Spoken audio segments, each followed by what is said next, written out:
All right, so in this video, I'm going to show you how to solve inequalities. And if you're good at solving equations, then this will not be a very hard adjustment for you at all. So if we start out with something simple, if we have 3x is less than 18, we have a less than sign instead of an equal sign. We still divide both sides by 3, and so we have x is less than 6.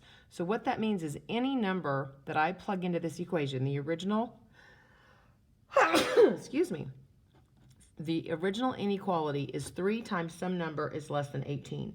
As long as the number I plug in for x is less than 6, then my answer is going to be less than 18.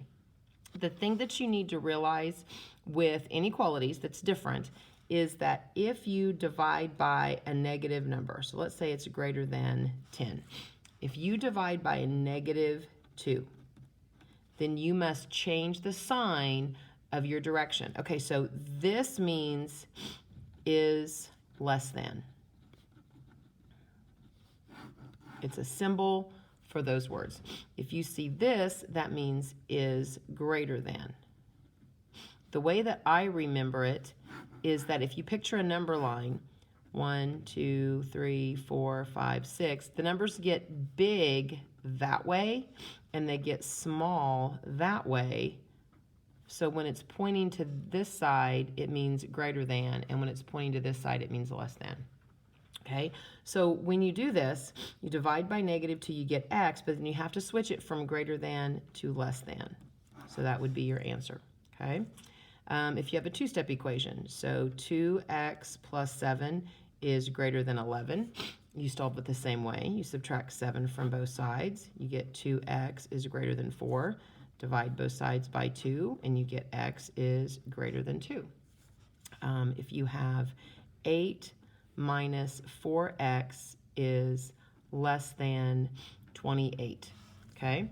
You'll do the same way that you would an equation. You subtract 8 from both sides. That's gone. Bring down your negative. So negative 4x is less than 20. 28 minus 8 is 20. Now I need to divide by a negative 4. So I need to switch my sign to greater than. That's going to be one of the hardest things for you to remember.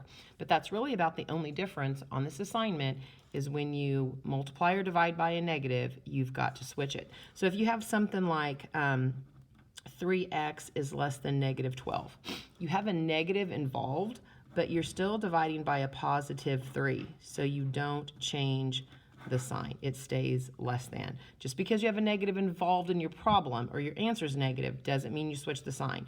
You look at the number on your letter to tell you if you're going to switch the sign. If you have a divide problem, x divided by negative 2 is greater than 7. Okay? To solve this equation, you would multiply both sides by a negative 2. Well, you're multiplying by a negative, so you're going to switch the sign. So if you multiply or divide by a negative, basically if the number with the letter is negative, you're going to switch your sign. Okay, good luck with your assignment.